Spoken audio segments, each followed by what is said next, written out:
Hello, আসসালামু আলাইকুম guys, সবাই কেমন আছেন? আলহামদুলিল্লাহ আমি ভালো আছি। আজ রান্না করেছিলাম সরষে ইলিশ। তো সরষে ইলিশটা আপনাদের সাথে শেয়ার করি। তো এখানে আমি এটা কড়াই বসে দিয়েছি সয়াবিন তেল। আর সেই সরষে ইলিশে আসল স্বাদ হচ্ছে সরিষা তেল দিয়ে রান্না করলে বেশি স্বাদ হয়। তো আমাদের ওই প্ল্যান কোনো ছিল না যে আমি সরষে ইলিশ রান্না করব, তো হঠাৎ করে রান্না করা হলো, তার জন্য তেল আনা হলো না, তো সয়াবিন তেল দিয়ে রান্না করছি।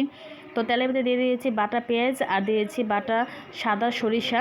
আর সেই সাদা সরিষা কালো সরিষা দুটো সরিষাই দেওয়া যায়, যার যেটা মানে ভালো লাগে বা যে যেটা দিয়ে খেতে চায় সেটা দিয়ে করা যায়। তো আমার সাদা সরিষা আনা ছিল, তো সাদা সরিষা বেটে নিয়েছি। তো সরিষার সাথে আমি 2 কোয়া রসুন ওর সাথে একসাথে বেটে দিয়েছি। তো পেঁয়াজ আর পেঁয়াজ আর সরিষা বাটাটা যখন ভালোভাবে মিশে যাবে তখন আমি দিয়ে দেবো আস্তে আস্তে করে যে মশলাগুলো।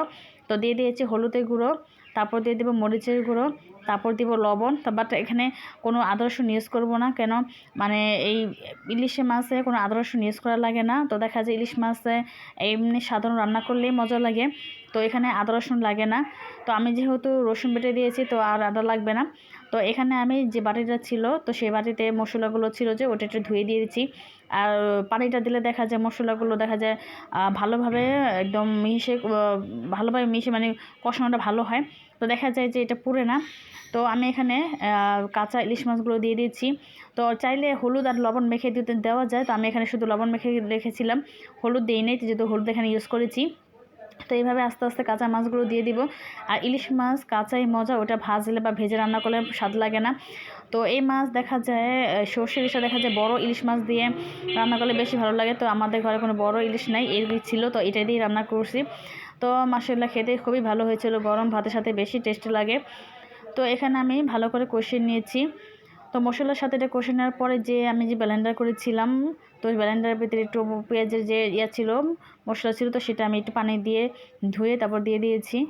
তো এই আস্তে আস্তে মাছগুলো নাড়াচাড়া দিচ্ছি, কারণ বেশি জোরে যদি নাড়াচাড়া দিই, ইলিশ মাছ একদম নরম মাছ, দেখা যায় বেশি জোরে নাড়াচাড়া দিলে ভেঙে যাবে, আর ভেঙে গেলে দেখা যায় সৌন্দর্যটাই বা নষ্ট হয়ে যাবে। তো তারপর আমি দিয়ে দিলাম কয়েকটা কাঁচামরিচ আমি মাঝখান দিয়ে কেটে দিয়ে দিয়েছি। কাঁচামরিচটা দিলে দেখা যায় এটা ভালো লাগে, দেখতে ভালো লাগে, খেতেও ভালো লাগে, একটু ঝালঝাল হয়।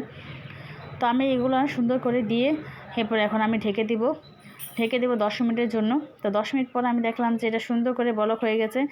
আমার হাতে ক্যামেরাটা ছিল, তার জন্য দেখা গেল যে যে তাপটা আসছিল, তো সেটা ক্যামেরার সাথে এইভাবে ঘোলা ঘোলা দেখা যাচ্ছে। তো এই জন্য আমি একটু দূর থেকে দেখাচ্ছি। তো এখানে এই যে বসে দিচ্ছি। আর সকালে যেহেতু ভোরে আমি রান্না করি, তো দেখা যায় তখন একটা কালার দেখা যায়, রান্না করলে যখন লাইট ধরে রাখলে লাইটের একটা কালার লাগে। তারপর দেখা যায় যে একটু পরিষ্কার হলে আকাশটা তখন একটা কালার হয়, আবার দেখা যায় দিনে আরেকটা কালার হয়।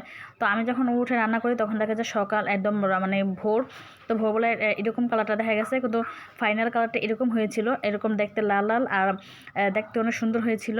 তো মাশাআল্লাহ খেতেও মজা হয়েছিল। আর এটা দুপুরে ছবি তুলছিলাম, দুপুরে ছবিটা দেখেন কত সুন্দর হয়েছে সকালের থেকে। তো এটাই ছিল ফাইনাল লুক। তো কেমন লাগলো আমাকে কমেন্ট করে জানাবেন। আর যারা নতুন আমাকে সাবস্ক্রাইব করে পাশে রাখবেন। আর যারা আমাকে সাবস্ক্রাইব করেছেন সবাই আমার ভিডিওটা দেখবেন। সবার কাছে অনুরোধ রইল। আর কেমন হয়েছে সবাই আমার কমেন্ট করে জানাবেন। আল্লাহ হাফেজ।